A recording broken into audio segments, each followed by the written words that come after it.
शिवसेनेचे नेते दीपक केसरकर आपल्यासोबत आपण त्यांच्याशी बातचीत करणार आहोत. खरात यांचं जे प्रकरण आहे ते वाढतं आहे. भोंदूबाबा खरातच्या प्रकरणामध्ये बऱ्याच नेत्यांची नावं समोर येत आहेत. जयकुमार रावल यांनी पर्यटन मंत्री असताना 1.5 कोटीचा निधी ईशान्येश्वर मंदिराला दिला अशी पण माहिती मिळते. कारवाईची मागणी होते. या सगळ्यामध्ये ज्यांचे संबंध आहे सगळ्यांवर कारवाई करा असं विरोधक म्हणत आहे. एक गोष्ट लक्षात घेतली पाहिजे की त्यांच्या व्यक्तिगत जीवनामध्ये जे काही त्यांनी केलेलं आहे हे अतिशय घृणास्पद आहे आणि त्यांच्यावर कठोर कारवाई झाली पाहिजे ही सर्वांचीच मागणी आहे. जोपर्यंत आपल्याला माहिती नसतं की असं काहीतरी आहे तोपर्यंत एखाद्या व्यक्तीकडे बघताना आपण चांगल्या दृष्टीने बघत असतो.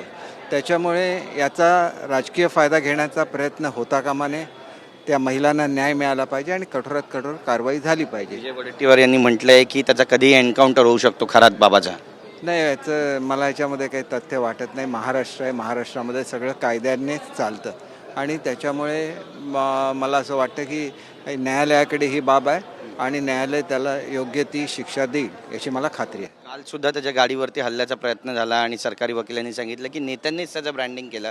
मुख्यमंत्र्यांपासून इतर सर्व नेत्यांचे त्याच्यासोबत फोटो आहेत आणि त्यामुळे योग्य ती कारवाई व्हायला पाहिजे. ज्यांच्यासोबत फोटो आहे, ज्यांच्यासोबत व्हिडिओ आहेत, संबंध आहेत. फोटो असण्याचा आणि कारवाईचा काही संबंध नाही हे स्वतः मुख्यमंत्री साहेबांनी स्वतः सांगितले. कोणी जर त्याला मदत केली असेल, वाचवण्याचा प्रयत्न केला असेल तर त्यांच्यावर कारवाईची मागणी करणं योग्य आहे आणि ती चौकशीमध्ये ते सगळं काय ते खरं आहे ते निघेल असं मला वाटतं. खरात प्रकरण अंगलट येते सत्ताधाऱ्यांच्या पण आणि विरोधकांच्या पण असं म्हणावं. नाही, असं नाही. बघा, आपल्याकडे कसं आहे की लोक भाविक असतात, मंदिरामध्ये जातात आणि त्याच्यामुळे जाणं होतं किंवा हे फोटो निघतात ही वस्तुस्थिती. विखे पाटील आणि त्यासोबत सुनील तटकरे यांनी आता वर्षा निवासस्थानी मुख्यमंत्र्यांची भेट घेतली आहे. खरात संदर्भातच ही भेट होती असं सुद्धा सूत्रांकडून कळत आहे.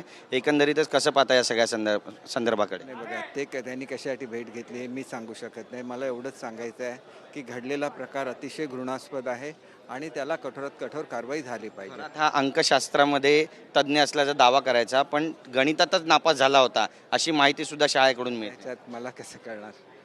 ते स्वतः सांगायचे की ते ॲस्ट्रॉनॉमीमध्ये जगातल्या चांगल्या अभ्यासकांपैकी ते एक आहे असं ते प्रसिद्धी करायचे आणि त्याच्यामुळेच लोकांकडेचा त्यांच्याकडे बघण्याचा तो दृष्टिकोन होता.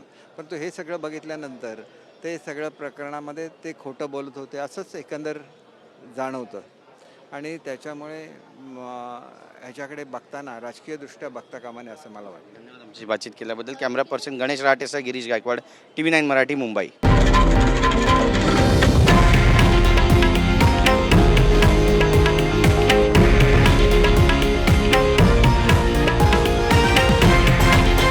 हे आहे देशातील नंबर 1 न्यूज नेटवर्क आणि आपण पाहत आहात TV9 मराठी, एकमेव.